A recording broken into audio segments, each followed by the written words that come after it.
In continuation of reading from yesterday's continuation, therefore, to learn how Krishna's pleasure can be obtained, you have to study the first 9 cantos of Srimad Bhagavatam.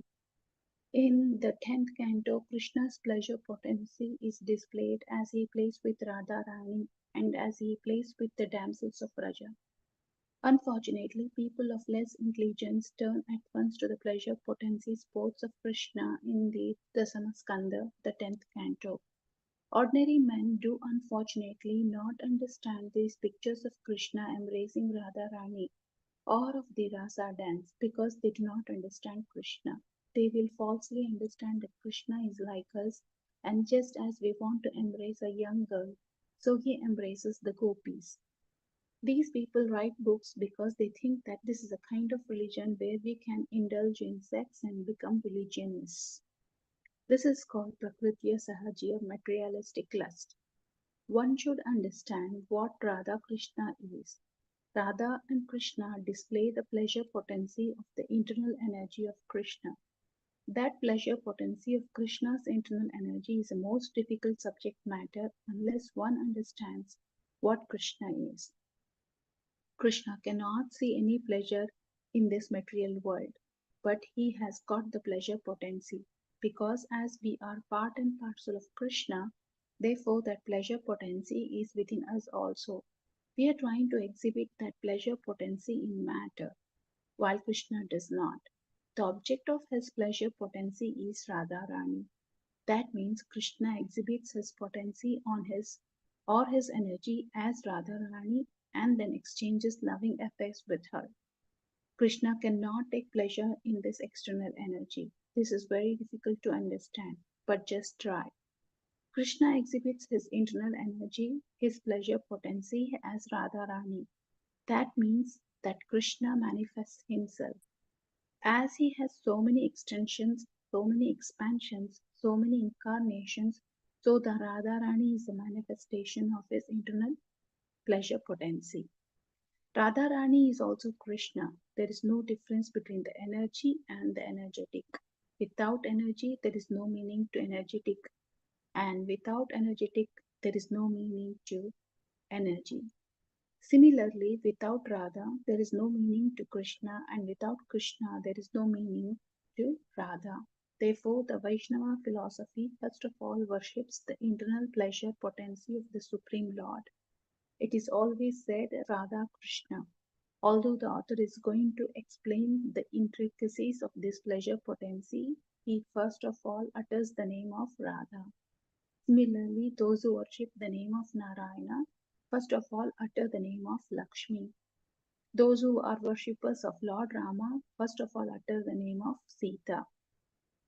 Sita Rama, Radha Krishna, and Lakshmi Narayana.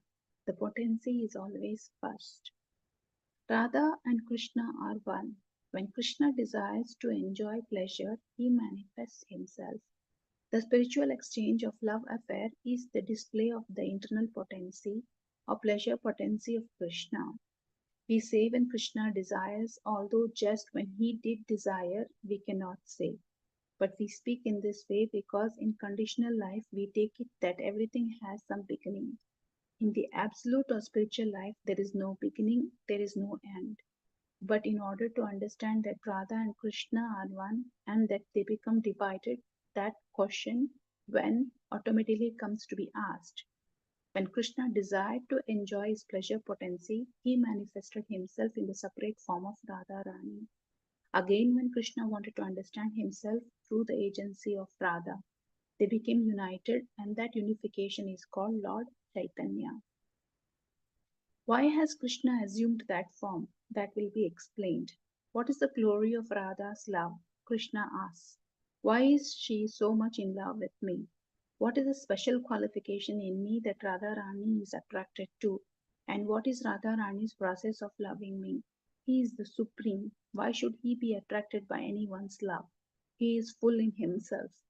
We search after the love of a woman because we are imperfect. The love of woman, that potency, that pleasure is absent in me, and therefore I want a woman. But Krishna is surprised. Why am I attracted by Radha Rani, and what is the special significance in me that Radharani is so much attached to. Now, when Radharani feels my love, what is her feeling? In order to taste the flavor or the quality, the essence of that loving affair, Krishna appeared as the moon appears in the sea.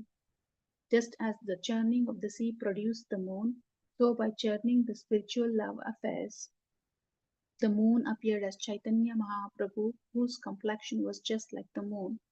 This is figurative language, but it is the purport of why Chaitanya Mahaprabhu has appeared. The full significance will be explained in later chapters. The author of Chaitanya Charitamrita is describing the manifestation of the Supreme. After offering his respects to Lord Chaitanya, he next offers them to Nityananda. Who is Nityananda? He now explains. First of all, Nityananda is manifested as Sankarshana. Sankarshana is the origin of Mahavishnu, a form of God. The first manifestation of Krishna is Balarama and then Sankarshan, and from Sankarshana to Pradyumna. In this way, the expansion takes place. It works in the same way as one candle is the origin and another candle is lit from the original, and from that another and another. This is explained in Brahma Samhita. The Supreme Lord Govinda is the original candle, and from that original candle, many thousands of candles, one after another, are expanded, and they are called Vishnu. Just as one candle after another makes a very nice exhibition of light, similarly, Krishna has expanded himself into so many lights, and we are also lights. We are smaller lights, while Vishnu is the bigger light. But they are all Krishna, all expansions. That Vishnu, when there is a need of material creation, expands himself as Mahavishnu, who lies down on the causal ocean. From his nostril, all the universes are breathed out. From that causal ocean, all universes have sprung up, and this universe also is floating in that causal ocean. Outside is water. You have seen the picture of Vamanadeva when he expanded his leg up to the covering of the sky of this universe. There was a hole there, and through that hole, Karuna water leaked in, and a little drop is flowing as the river Ganges. Therefore, the Ganges is accepted as the most sacred water of Vishnu and is worshipped by all Hindus, from the Himalayas down to the Bay of Bengal. The Mahavishnu lying on the causal ocean is a plenary expansion of Rama. This Rama, when he says Hare Krishna, Hare Rama, this Rama means the Sankarshana Nityananda. The author of Chaitanya Charitamrita describes what is beyond this material expansion. The cosmic material expansion is called Maya because it has no eternal existence. It is sometimes manifested and sometimes not manifested. Therefore, it is called Maya. Krishna Dasa now says beyond this manifestation, in the Bhagavad Gita 8th chapter, it is explained that there is another nature which is eternal and which is beyond Bhakta and Abhakta. Bhakta means manifested and Bhakta means unmanifested. This material world has a manifested aspect and a potential state which is called non-manifested. Beyond both the potential, non-manifested stage and the manifested stage, there is another spiritual nature. We can understand this superior nature as the living force that is described in the Bhagavad Gita. The living force is manifest in this body. This body is of the inferior nature, matter. The superior nature is spirit that is moving the world. The symptom of that superior nature is consciousness. Similarly, beyond this material nature, there is another superior nature which is conscious. There, everything is conscious. We cannot imagine that. Here, the objects are not conscious. But in the spiritual world, the table is conscious, the land is conscious, the tree is conscious, everything is conscious. So I stop here for today's reading and just summarize. There are very important instructions to be absorbed in and to understand the concept of Krishna and Srimati Radharani and the material and spiritual world. It's very beautifully said to what is the difference between Krishna and Radharani, although actually there is no difference, both are one and the same. As said, there is no difference between the energetic and the energizer. Krishna tries to expand himself and manifest himself in innumerable forms. Since he has various potencies, the pleasure potency is represented by Radharani. As Krishna wants to understand the potency of his pleasure potency, he takes the role of Radharani and tries to understand what that pleasure potency is and why Radharani is so attracted to him. And first of all, when Krishna is in full, why he is longing for the pleasure potency. But that is not the case in us, as though we are part and parcel of Krishna, we do have certain minute quantities of that potential energy in us. And because of that, we try to express that pleasure potency by expressing and searching for the happiness in this material world. But Krishna cannot do so. The reason being because Krishna cannot enjoy that pleasure potency in this matter.